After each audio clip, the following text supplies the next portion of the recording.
വയനാട്ടിലെ വനാതിർത്തി ഗ്രാമങ്ങൾ കാട്ടാന ഭീതിയിലാണ്.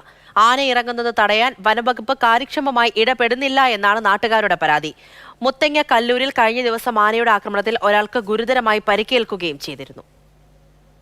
ഇവിടെയാണ് കഴിഞ്ഞ ദിവസം ഈ പ്രദേശത്തെ നാട്ടുകാരനായ വാസു എന്ന ആളെ ആന അടിച്ചു വീഴ്ത്തിയത്. ആന തുമ്പിക്കൈ കൊണ്ട് അടിക്കുകയായിരുന്നു. ആന ചവിട്ടിയ പാടുകളൊക്കെ ഇപ്പോഴും കാണാം. അതിനുശേഷം മഴ പെയ്തിരുന്നു.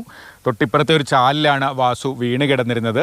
ഇപ്പോഴും ഗുരുതരമായി പരിക്കേറ്റ് ആശുപത്രിയിൽ കഴിയുകയാണ് വാസു. വൈകിട്ട് 6:30-7 മണി സമയമാണ്. പണി തീർന്ന് കൂലിപ്പണിക്ക് പോയി മക്കൾക്കുള്ള അരിയൊക്കെ വാങ്ങി വരുമ്പോഴാണ് ഈ കാട്ടാനയുടെ ആക്രമണം ഉണ്ടായത്. ഈ പ്രദേശത്ത് സന്ധ്യാസമയത്തും രാവിലെ ഒന്നും പുറത്തിറങ്ങാൻ പറ്റാത്ത അവസ്ഥയാണെന്നാണ് നാട്ടുകാർ പറയുന്നത്. കല്ലൂർ മാലങ്കാപ്പിൽ വനത്തിന് പുറത്തുള്ള വഴിയിൽ വെച്ചാണ് വാസുവിനെ ആന ആക്രമിച്ചത്. ഈ അവൻ സ്ഥിരമായിട്ട് നടക്കുന്ന വഴിയിലാണ് ഈ സംഭവം ഉണ്ടായിരിക്കുന്നത്, അല്ലാണ്ട് കാട്ടിൽ കയറിയിട്ടോ അങ്ങനെയൊന്നുമല്ല. അതിന് അവൻ വരുന്നതിനേക്കാൾ എത്രയോ മുന്നേ ആന വന്നിട്ട് ഇവിടെ തമ്പടിച്ച് നിൽക്കുക, എന്നിട്ട് ഇവൻ വരുന്ന വഴിയിലാണ് ആന തട്ടിയിട്ടുള്ളത്. ദിവസവും ആന ഇറങ്ങി കൃഷി നശിപ്പിക്കുകയാണെന്ന് കർഷകർ പറയുന്നു.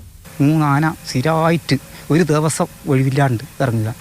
ഇപ്പോൾ തന്നെ ഈ വയലും മൊത്തം കൃഷി എടുക്കുക തന്നെ ആന വന്ന് ഇങ്ങനെ നശിപ്പിക്കുക. നെല്ല് അയക്കഴിഞ്ഞാൽ പൊതുമ്പയക്കഴിഞ്ഞാൽ തുടങ്ങി. സന്ധ്യയ്ക്ക് പോലും പുറത്തിറങ്ങാൻ നാട്ടുകാർ ഭയക്കുകയാണ്. നാളെ ഈ മേലെയുള്ള മക്കൾ റേഷൻ അരിയും വാങ്ങിയിട്ട് പോകുമ്പോൾ ഓടിച്ച് അരിയൊക്കെ ഇട്ടിട്ട് ഓടി അവർ. അത് 7 മണി കഴിഞ്ഞിട്ടേ ഉള്ളൂ. പിന്നെ കുട്ടികൾ ഒരു ദിവസം ഓടിച്ച് പിന്നെയാണ് ഇങ്ങനെ ചെയ്യുന്നത്. പിന്നെ അവിടെയുള്ളൊരു താത്തമ്മേൻ്റെ വീട്, അത് ഷെഡൊക്കെ അതൊക്കെ വലിച്ചു പൊളിച്ച്.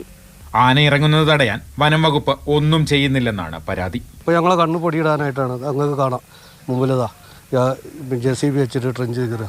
അപ്പോൾ ഞങ്ങളിവിടെ ആരും വിളിച്ചിട്ടും വരുന്നില്ല. ഒരു ജീപ്പും ഉള്ളവരടുത്ത് വിളിച്ചാൽ അവർ 2 മണിക്കൂർ 3 മണിക്കൂർ കഴിഞ്ഞിട്ട് അങ്ങോട്ട് എത്തൽ. കാട്ടാന ആക്രമിച്ച വാസുവിനും കുടുംബത്തിനും അർഹമായ നഷ്ടപരിഹാരം നൽകണമെന്നും പ്രദേശവാസികൾ ആവശ്യപ്പെടുന്നു. ജനറൽ ആണെങ്കിൽ ഇപ്പോൾ അവർക്ക് ജോലി വാഗ്ദാനം ചെയ്യും, അതേപോലെ പൈസ എന്തെങ്കിലുമൊക്കെ കിട്ടും. ഞങ്ങൾ പാവങ്ങൾ ST ആയതുകൊണ്ട് ആരും തിരിഞ്ഞു നോക്കാനുമില്ല, ഒന്നുമില്ല. മാതൃഭൂമി ന്യൂസ്, വയനാട്.